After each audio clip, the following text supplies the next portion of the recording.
मुलीचं अगदी मनापासून स्वागत करते। तुम्ही सर्वजण कशा आहात? मस्त आहात? आजचा दिवस तुम्हाला खूप छान आरोग्याचं जाऊ दे हीच बाप्पा चरणी प्रार्थना। सर्वांना शुभ सकाळ। किती वाजलेली आहे? 8:45ला 5 मिनिटं कमी आहेत। मी 5लाच उठलेले आहे कारण मिस्टर जाणार होते 7 वाजता। आता 8 दिवस झाले त्यांनी 7लाच चालले, त्यामुळे मला लवकर उठून आवरायला लागले सगळं। आणि खूप चांगली गोष्ट आहे की लवकर उठायला मिळते, कारण मला खूप लवकर उठायला खूप आवडतं आणि जरा वेळ झाला की नाही कामाला सुद्धा वेळ होत असते। आता पाणी कसं 5ला येते त्यामुळे लवकर उठायला बरं पडते ना। पहिला 7ला यायचं त्यामुळे खूप आळस यायचं। 7ला उठलं की नाही कामं सगळी वेळानंच होत जायचे। आणि आता चांगलंच आहे, पाणी 5 वाजता यायला लागले त्यामुळे माझी पण कामं पटापटा आवरतात। आणि चला आज शुक्रवार आहे, मला पूजा करायची आहे आणि स्वयंपाक करायला काही गडबड नाही आहे, निवांत स्वयंपाक करणार आहे। आणि मुलं काय चहा आणि पोळी खाणार आहे। मला फक्त नुसतं भाजी आणि भाकरी आणि भातच करायचं आहे, आमटी काय शिल्लक आहे। पहिला पूजा करून घेणार आहे, पोळ्या आहेत चहा बरोबर खायला, नाही तर मग मला पहिला चपाती करायला लागत होती। कारण मुलांना नाश्ता दिला की आपलं पण मन समाधान होतं की तिने पुढं कामाला जायला पण बरं पडते त्यांनाही, आणि आपलं मन पण समाधान होते की मुलं काहीतरी पोटाला खाऊन गेले म्हणून। बाहेरची पूजा मी आज केलेली आहे, खूप छान बरं वाटलं मला। बाहेरची पूजा खूप आवडते करायला। तुळशी मातेची पण पूजा झालेली आहे, उंबरेची पण पूजा केलेली आहे। 2 दिवस पाऊस जरा थांबलेला आहे। परवा दिवशी खूप मोठा पाऊस होता, पाऊस चालूच आहे काल आणि आज जरा पाऊस थांबला। आता बघूया दुपारपर्यंत, नाहीतर पाऊस असं ऊन पडलं की पाऊस पडतोच। काल पाऊस नव्हता अजिबात आणि आजचं वातावरण खूप छान आहे सकाळचं, त्यामुळं। आणि तुळशीला मी रोज पाणी घालत नाही पावसाळ्यात, कारण पावसाळ्यात झाडांना पाणी पण भरपूर मिळतं आणि तुळशी मातेला पण पाणी भरपूर मिळतं, त्यामुळे मी आणि पाणी घालायला बघत नाही। कारण मग म्हणजे तुळस कुजून जाते, त्यामुळं खराब होते तुळस। पाणी आपण जास्त घातलं ना खराब होत्या, त्यामुळे मी पाणी घालायला जास्त बघत नाही। आणि किती दिवसांनी मी पूजा केलेली आहे उंबऱ्याची आणि तुळशी मातेची। मन समाधान वाटते की अशी पूजा झाली की चला आता घरची पूजा करूया। थोडासा मी भात लावून घेते पहिला।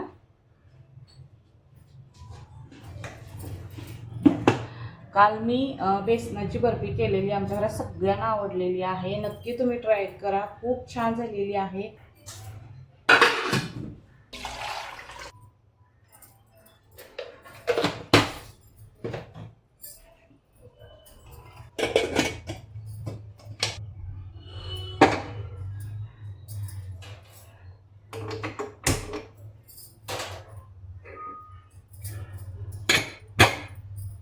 भात मला नैवेद्याला लागतो, त्यामुळे मी पहिला भात आणि चपात्या करत असते। आज चपात्याला सुट्टी आहे, भाकरी करणार आहे।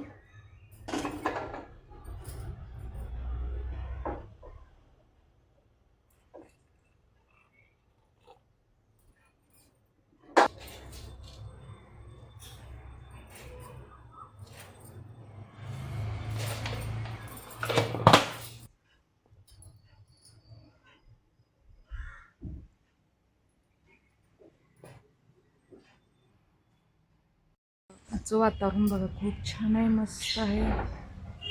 ऊन पण खूप छान पडलेलं आहे, ऊन पडले की जरा बरं वाटते। वारं पण खूप छान आहे, मस्त वारं गेलं।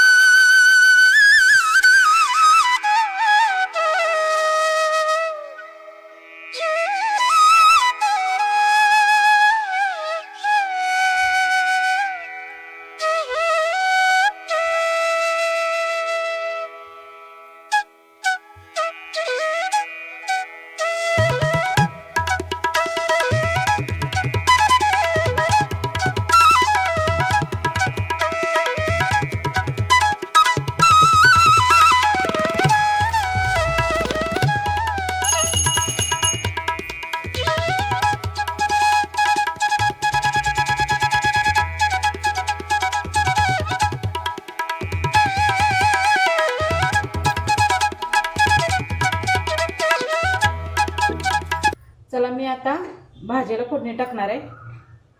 पोकळ्याची भाजी करणार आहे आणि कांद्याची पात एक करणार आहे।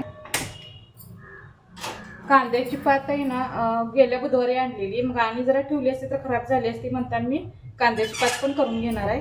तर पहिला पोकळ्याची भाजीला फोडणी टाकते। कढई गरम झाली आहे, तेल घातलेलं आहे. तेल गरम झालेलं आहे. कांदा आणि मिरची घालणार आहे. आपण जसं भाज्यासनी फोडणी घालतो तसंच घालायचं आहे. कांदा आणि मिरची चांगलं भाजून घ्यायची. कांदा चांगला भाजलेला आहे. लसूण घालणार आहे आणि जरा चांगलं भाजून घ्यायचं. आता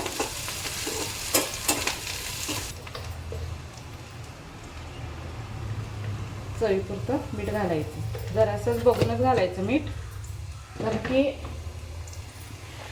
पालेभाज्या कशा असतात, दिसतात भरपूर, ते होते एकच घास, त्यामुळे जपून मीठ घालायचं. कांदा मिरची लसूण चांगलं भाजलेलं आहे.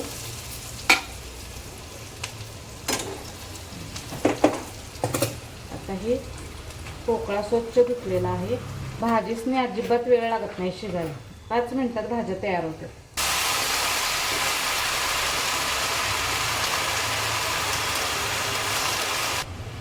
चांगलं मिक्स करून घ्यायचं. आता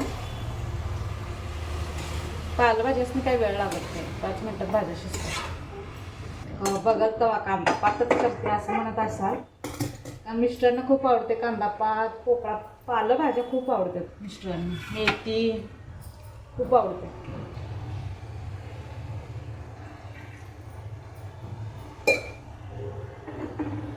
चला आता भाकऱ्या करून घेते. 4च भाकऱ्या टाकणार आहे. तर आपली भाजी पण होत्या. पोकळा काय होत आलेलाच आहे.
बारा वाजलेले आहे. भोंगा 12चा, 10चा, 6चा, 8:30चा असा भोंगा असतो.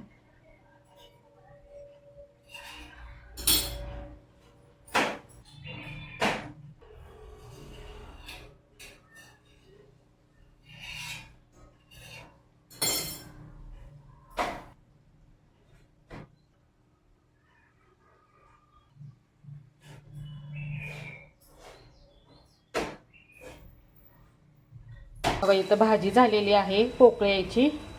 इथं भाकऱ्या पण झालेल्या आहेत. चला भाजी पण झाली.